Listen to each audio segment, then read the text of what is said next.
Halo sahabat saudaraku, kita berjumpa lagi dalam ikhtisar buku Paima Siregar.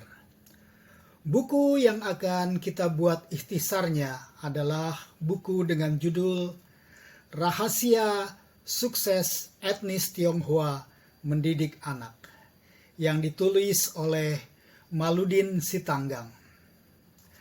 Setiap orang tua menginginkan kebahagiaan dan keberhasilan bagi anak-anaknya. Orang tua ingin anaknya sukses meraih cita-citanya.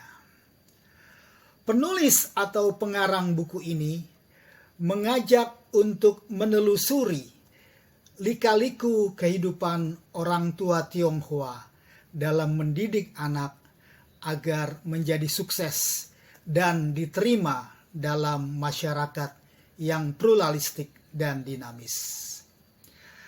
Kata pengantar buku ini ditulis oleh seorang biksu yang menyatakan dalam kultur keluarga Tionghoa, sikap terdidik harus bermula dari keluarga yang syarat akan pembinaan budi pekerti.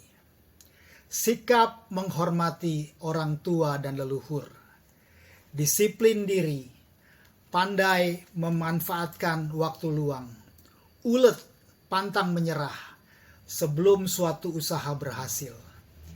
Ini ditanamkan sebagai pendidikan di lingkungan keluarga.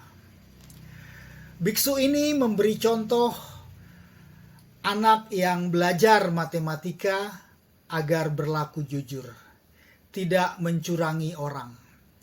Anak yang belajar ilmu pengetahuan alam agar memiliki sikap mencintai alam dan tidak mengotori bumi tempat ia hidup. Jadi, semua bentuk pendidikan diarahkan pada pembentukan perilaku yang berbudi luhur. Malas adalah sebuah kata yang harus dibuang. Orang malas lebih buruk dibandingkan orang bodoh. Orang malas tentu akan menyusahkan orang lain dan merupakan pangkal kemiskinan. Selain malas, sifat mudah menyerah dan suka pamer adalah sifat yang harus dihindari. Selanjutnya dituliskan dalam buku ini, tidak semua keturunan Tionghoa mampu secara ekonomi dalam mendidik anak. Tetapi ada satu tekad untuk membesarkan dan mendidik anak-anak mereka supaya menjadi pribadi yang berjuang, struggle. Profesor Yohanes Surya yang memimpin tim Olimpiade Fisika Indonesia, TOFI, mengutip ungkapan Napoleon Hill, kesabaran, keteguhan hati, dan kerja keras adalah kombinasi untuk menuju sukses. Ketekunan dan latihan yang terus-menerus tentu saja pasti membawa keberhasilan. Para orang tua umumnya mengajarkan kepada anak-anaknya agar mau meneruskan usaha orang tua, meskipun ini bukan hal yang mutlak. Saat masih kecil, anak-anak dilibatkan dalam usaha orang tuanya, agar mereka mengerti bagaimana orang tua mereka kerja keras dan dalam mencari nafkah. Anak-anak pun melihat dan belajar bagaimana cara berhemat dan mengatur uang, sehingga mereka menjadi bijaksana menggunakan uang. Praktek langsung seperti ini dirasa lebih berguna dibandingkan segudang teori dagang. Sejak kecil anak-anak diajarkan untuk memiliki kepatuhan moral, pengendalian diri, rasa tanggung jawab, rasa terima kasih kepada orang tua, dan menghormati yang lebih tua. Sikap hormat kepada orang tua dan sesama menjadi pokok dasar pendidikan bagi anak. Bila orang tua memberi petunjuk dan nasihat sebagai anak, dengarkanlah dengan seksama. Jangan membantah bila ditegur atau dimarahi bila salah. Teori Rand atau dibaca biasanya dengan teori Jen, artinya kasih sayang terhadap sesama manusia atau hubungan antar manusia.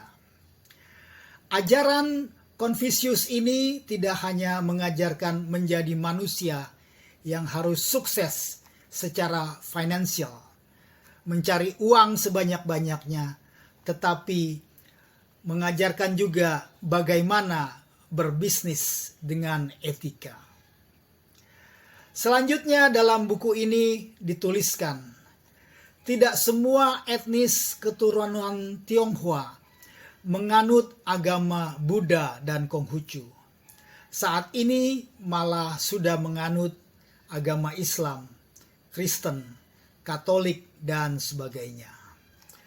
Apapun agama yang mereka anut, biasanya mereka taat beribadah, dan anak-anak mereka diajarkan untuk taat beribadah. Pengajaran agama mereka tanamkan sejak kecil, seperti dituturkan oleh salah satu keluarga dalam buku ini yang menganut agama Kristen. Mereka membawa anak-anak mereka untuk ikut sekolah minggu di gereja. Hal ini membuat anak-anak mengenal Tuhan dan mengerti akan kehidupan yang sesungguhnya. Pengenalan akan Tuhan merupakan dasar pendidikan bagi anak-anaknya.